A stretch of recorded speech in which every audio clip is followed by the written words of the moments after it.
لک الحمد یا اللہ الصلاۃ والسلام علیک یا رسول اللہ اما بعد۔ سلسلہ ناظرین کے سوالوں کے جواب دینے کا، ہمارے ناظرین میں سے انہوں نے خواب دیکھی ہیں، انہوں نے اپنے خواب کو بیان کیا ہے اور خواب میں انہوں نے سجدے کا بیان کیا ہے۔ اب کیا ہے پورا خواب میں آپ کو عرض کرتا ہوں۔ یہ کہتے ہیں کہ میں نے رات میں خواب میں خود کو لمبے سجدے میں دیکھا، سجدے سے اٹھی تو روئی اور بے ہوشی ٹائپ لگا، پانی پی تو ٹھیک ہو گئی۔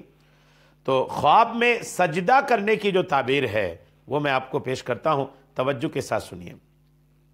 جس نے دیکھا کہ اس نے رکوع کیا یا سجدہ کیا اور اللہ تعالیٰ کے لیے نماز پڑھی تو وہ اللہ تعالیٰ کے لیے عاجزی اختیار کرے گا اور تکبر سے بری ہوگا، تکبر نہیں کرے گا، اور اللہ تعالیٰ کے مقرر کردہ حدود اور فرائض کو قائم کرے گا، بہت زیادہ نماز پڑھے گا اور دین و دنیا میں جس کی بھی خواہش کرے گا وہ اسے جلدی ملے گی اور دشمن پر غالب آئے گا۔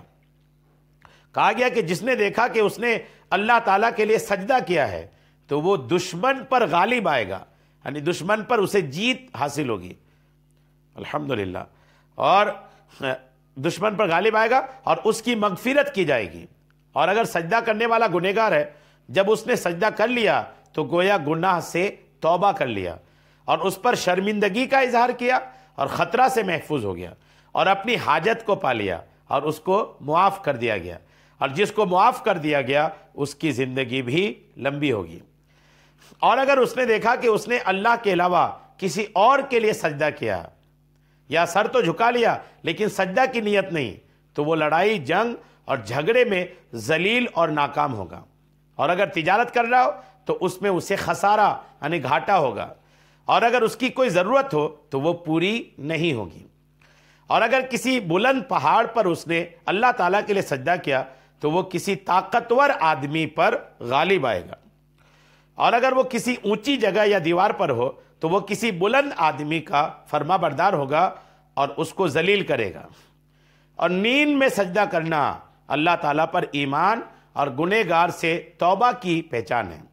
اور بعض دفعہ خواب میں رکوع اور سجدہ کرنے حج پر دلالت کرتا ہے، اس لیے کہ اللہ تعالیٰ کا ارشاد ہے وَطَهِّرْ بَيْتِيَ لِلطَّائِفِينَ وَالْعَاكِفِينَ وَالرُّكَّعِ السُّجُودِ، کہ میرے گھر کو طواف کرنے والوں اور جھکنے والوں اور رکوع سجدہ کرنے والوں کے لیے پاک کر دو۔ اور بعض دفعہ خواب میں سجدہ کرنا سنت کے اتباع کی بھی دلیل ہے اور جنت کے اندر حضور کی صحبت پر دلالت کرتا ہے، اور خواب میں سجدہ کرنا کامیابی کی بھی دلیل ہے، اور جس گناہ میں وہ واقع ہے اس سے توبہ کی علامت ہے، اور زندگی لمبی ہونے کی بھی دلیل ہے، اور خطروں سے نجات ہے، اور سجدوں پر بھی دلالت کرتا ہے، اور نصرت اور کامیابی کی بھی دلیل ہے، اور معاملات میں یہ اصلاح کی علامت ہے، معاملات میں درستگی کی علامت ہے۔ اور بعض دفعہ سجدہ کرنا یہ تعبیر کرتا ہے کہ ایسی نعمت پر جسے اللہ تعالیٰ نے دیکھنے والے پر کی ہو، یعنی ایک عجیب اور بہتر نعمت انہیں عطا کی جائے گی۔ اور جس نے دیکھا کہ سونے کی اینٹ چاندی کی اینٹ کو سجدہ کر رہی ہے تو یہ اس بات پر دلالت کر رہی ہے کہ کوئی شریف آدمی کسی گھٹیا آدمی کی اتباع کرے گا، جو صلیب کو سجدہ کر رہا ہے تو وہ کسی منافق قوم کی تابعداری گانا بجانے کے آلات میں کرے گا۔ تو بہرحال سجدے کرنے کی جو تعبیریں ہیں کل ملا کر کے اچھی تعبیریں ہیں، اللہ کریم آپ کو ان اچھی تعبیروں کا صدقہ اور بدلہ عطا فرمائے، آمین، بجاہ النبی الامین صلی اللہ تعالی علیہ وسلم۔